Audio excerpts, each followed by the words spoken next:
Today's outcome is I can calculate the pH and pOH for an acid-base solution. So you should hand in any missing work from the grade book. Remember that you were told that 3/21 was the last day to hand in any of those assignments in the grade book. And your yeast on the job lab report is also due today. So for your drill, I want you to write down everything you know about acids and bases. Take a couple of minutes to do that, and then compare your answers with a classmate and see if you can add to your list. You can go ahead and pause this video right now so you can work on your drill.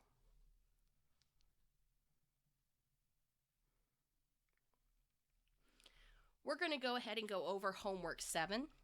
So the first question in homework 7 is asking us how much KCl is going to dissolve in 100 grams of water over several different temperatures here.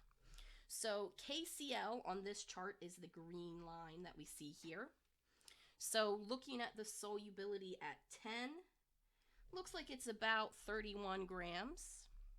At 40, looks like that's about 39 grams. And at 80, that looks about to be 52 grams. So we see that for potassium chloride, that as the temperature increases, so does its solubility. So which compounds show decreasing solubility as temperature goes down, and which ones show decreasing solubility as temperature goes up? So all of the ones that show decreasing solubility as temperature goes down, those are going to show this type of relationship here. So any lines that are increasing with temperature, these represent solids. So things like sodium nitrate, potassium nitrate, KCl, NH4Cl, these are all solids. So as temperature increases, they're going to show more solubility. So as temperature decreases, they will show less solubility. Now, which compounds show decreasing solubility as the temperature goes up? So these are going to be lines that go in this direction. And on this chart, that represents gases. So for example, we have HCl, NH3, and SO2. These are all gases, which means that their solubility decreases as temperature rises. That's really important for ocean acidification.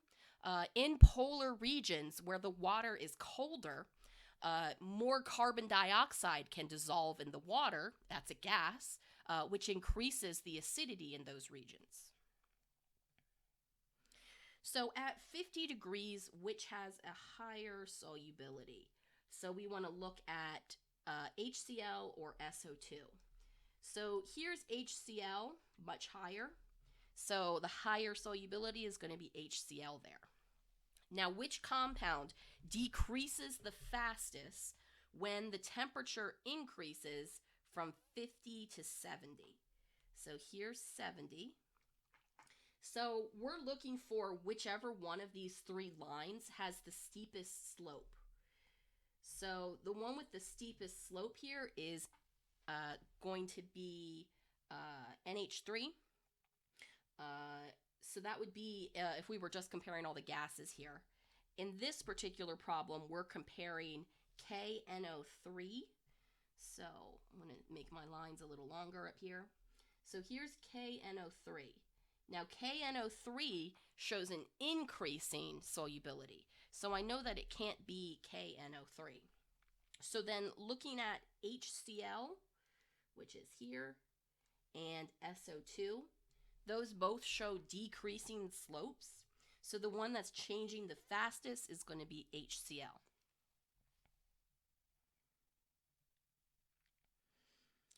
So we have 100 grams of water at 50 degrees, saturated with KClO3. So that means that we have as much KCl3 as possible in solution. And the temperature is going to drop by 10 degrees. So it's going to drop from 50 down to 40. So how much KClO will precipitate out of solution? So we know that at 50 degrees Celsius, the solubility for KClO3 looks like it's about 22 grams. And if we look at the solubility at 40, that looks like it's about 16 or 17 grams.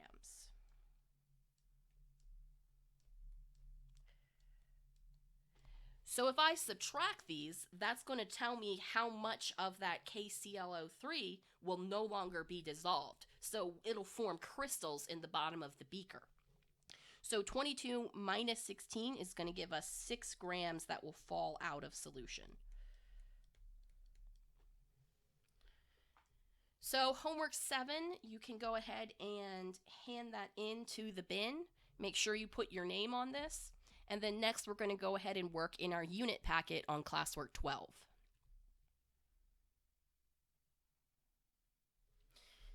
So in classwork 12, we're looking at the pH scale.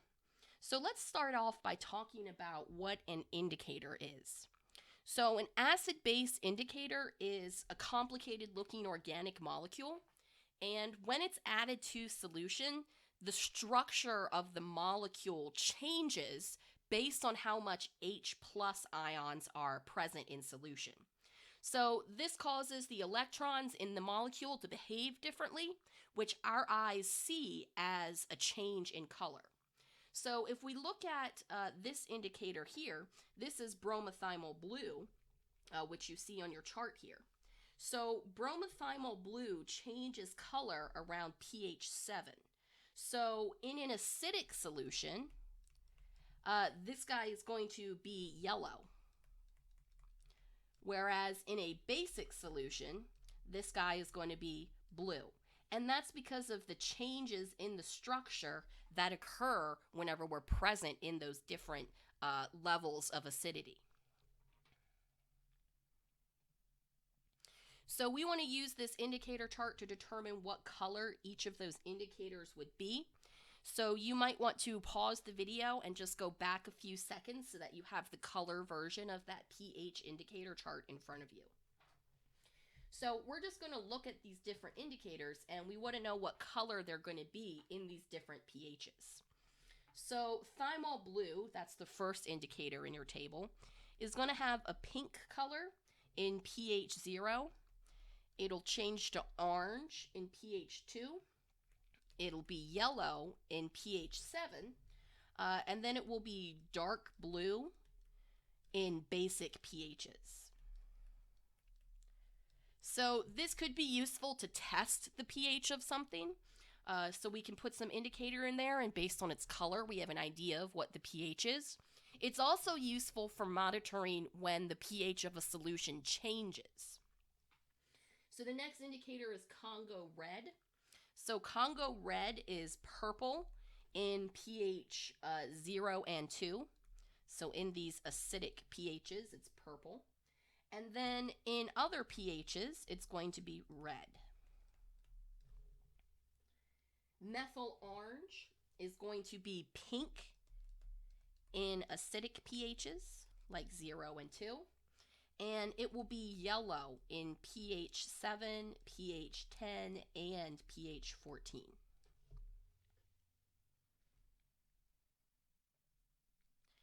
So what is pH? pH is a measure of the acidity or basicity of a solution. So it is related to the amount of H plus ions present in a solution. So pH stands for power of hydrogen. So as the concentration of H plus ions increases in solution, the solution becomes more acidic and the pH becomes lower. So on this pH scale, we want to label a few things. So first, pH 7 is what we consider neutral. My acids are going to be things less than 7, and my bases are going to be things that are greater than 7. So acid is going to have more H plus ions, whereas a base will have less H plus ions.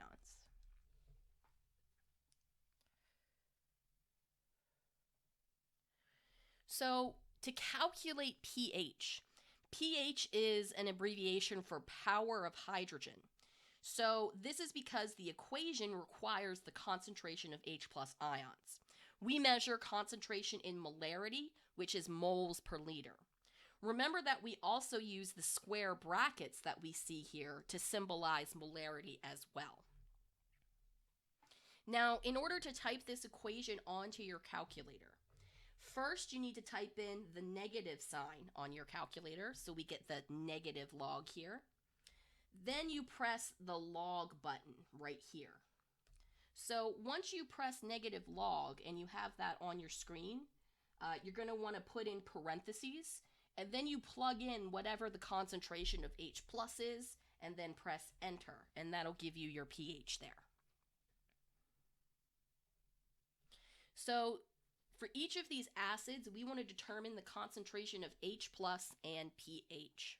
So what makes an acid a strong acid is that it shows complete dissociation. So what that means, if we look at our example here with HCl, if I put HCl into water, it's going to completely dissociate to give me H plus and Cl minus. Now let's say that we started with 10 molecules of HCl.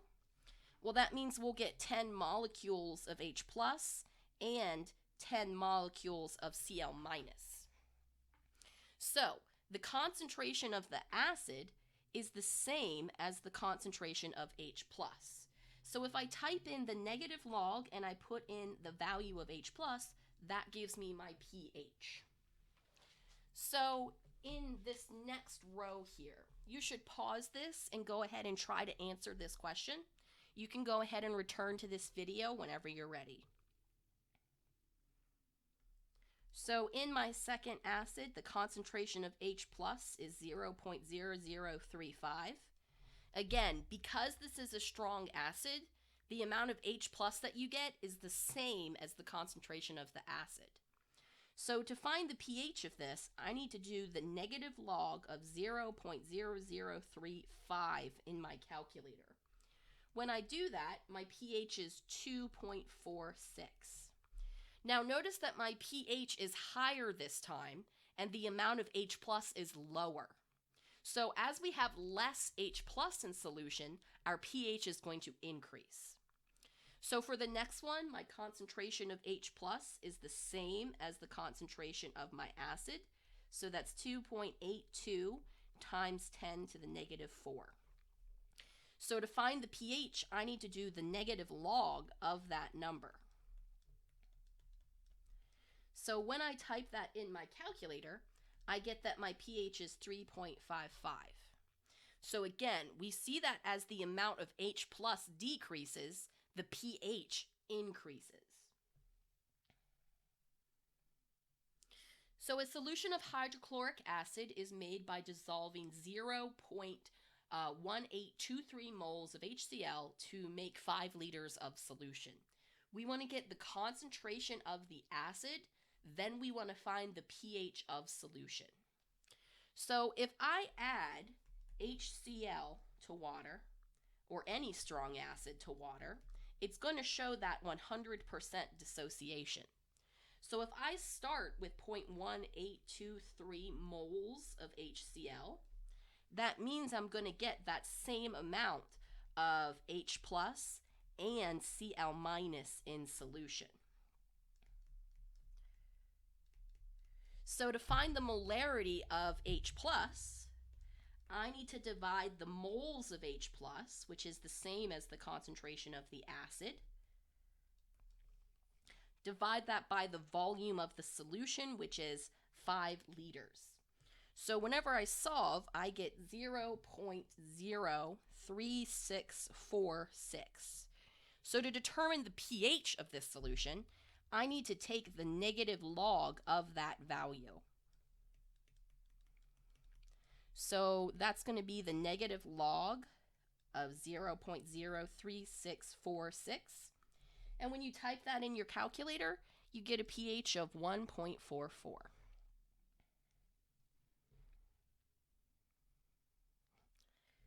So in question 5, we want to write these numbers in scientific notation and then use that to determine the pH here.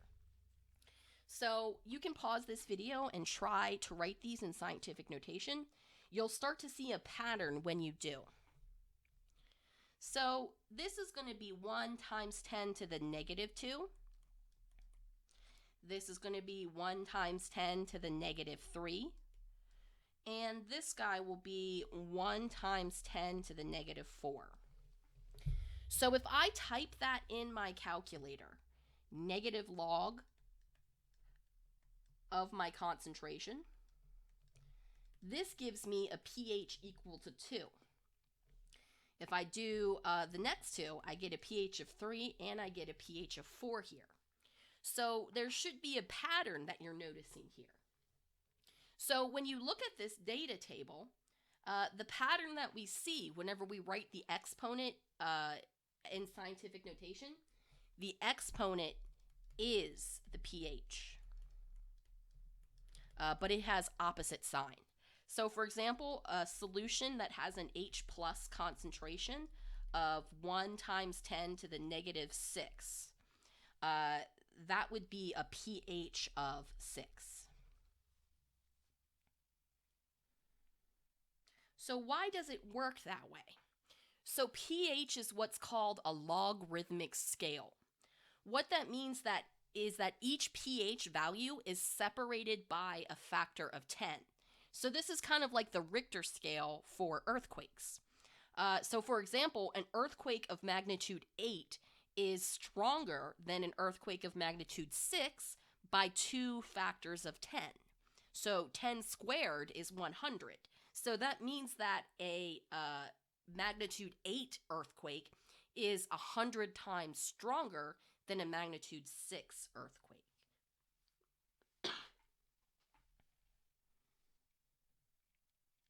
So in this picture here, the shading is representing the amount of H plus ion in solution. So we see that for pH 5, the shading is the darkest, meaning the most H plus. And pH 9 is going to be the least H plus of these examples. So what is the numerical difference between pH 5 and 10? So 7 minus 5 is a difference of 2. Now that doesn't mean that pH 7 is 2 times less acidic. It means that pH 7 is 2 factors of 10. So in other words, that's going to be 10 squared, which is equal to 100. So that means that a pH 5 is 100 times more acidic than a pH of 7. What about the pH difference between 9 and 5? So 9 minus 5 gives me 4. So this is 4 powers of 10. So 10 times 10 times 10 times 10. So that gives me a difference of 10,000.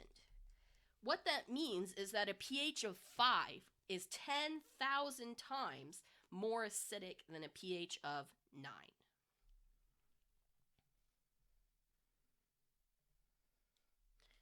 So there's another way that we can describe acidity or basicity, and that's using pOH. So pOH is very similar to pH, except we use the concentration of OH minus ions as opposed to H plus ions. Another useful equation is that pH plus pOH is equal to 14. Now we can also use the pH or pOH to calculate the concentration of H plus or OH minus ions in solution. So the way that we do that is to cancel out our log operator. That means using the anti-log. So basically we're just going to take 10 and raise it to the negative pH or pOH to get the concentration of H plus or OH minus. So we want to use these equations in order to determine the concentration here of OH minus, pH, pOH, and then determine if it's acidic or basic here. So the first row is filled out for you. I'm going to work that example for you. So here we have the H plus ion concentration. So that means that I can find the pH by taking the negative log of 1 times 10 to the negative 8. So using that shortcut that I taught you, this solution is going to have a pH of 8. Now remember that the pH plus the pOH should equal to 14. So 14 minus 8 leaves 6. So the pOH of this solution is 6. So then the concentration of OH minus is going to be 1 times 10 to the negative pOH.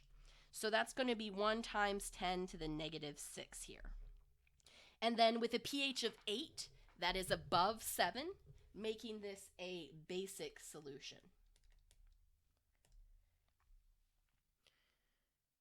So looking at the next row here, you should pause the video and see if you can figure this out on your own, and then when you're ready, you can click play again and review your work. So in this next row here, we're given the concentration of OH minus, which means that we can easily find the pOH here. So 1 times 10 to the negative 5.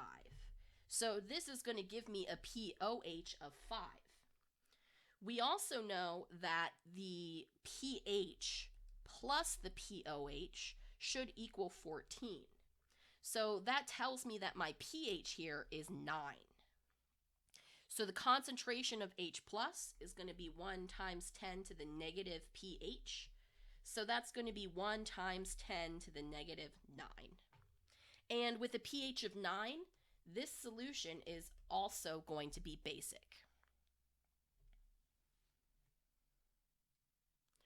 Here's a couple more. These are not going to be quite as neat numbers as our first two examples were, but we're still going to calculate these answers in the same way. So I recommend that you pause this video here and take a couple of minutes to try this with a partner or on your own to see if you can come up with the same answers as I do. So in this row, we're given H plus. So that means I can easily find the pH by taking the negative log of H plus. So when I solve here, I get 12.62. Now we know that the pH plus the pOH should equal 14. So if I do 14 minus 12.62, I get a pOH of 1.38. So my OH minus ion concentration is going to be 1 times 10 to the negative pOH. So I can type that in my calculator, 1 times 10 to the negative 1.38. And when I do, this gives me the concentration of 0.0417 molar OH minus. Now with a pH of 12.62, this solution is also going to be basic. So in the last row, we're given the concentration of OH minus. So that means that I can easily find the pOH by taking the negative log of that concentration. So this gives me 5.45. We also know that pH plus pOH is going to be equal to 14. So if I do 14 minus 5.45, I get that my pH is 8.55. So my H plus ion concentration is 1 times 10 to the negative pH. So when I type 1 times 10 to the negative 8.55 into my calculator, I get that the concentration of H plus is 3 times 10 to the negative 9. With a pH of 8.55, this solution is also going to be basic. So Journal Write 6 should be completed now. A company has been found dumping solution with pH 5 into the Chesapeake Bay. They argue that since pH 5 is close to pH 7, this is no big deal. So explain why they are wrong in your journal. So our outcome today was to calculate the pH and the pOH for an acid-base solution. you should complete classwork 12 as well as journal write 6. Now, there are some upcoming due dates here. The acid-base titration lab, we were supposed to do that next class, but that's going to be the SAT day, and I'm not going to be here. So we'll probably do that on Friday. Your journal writes are going to be due soon on the 4th, and then we still have our ocean acidification project to complete.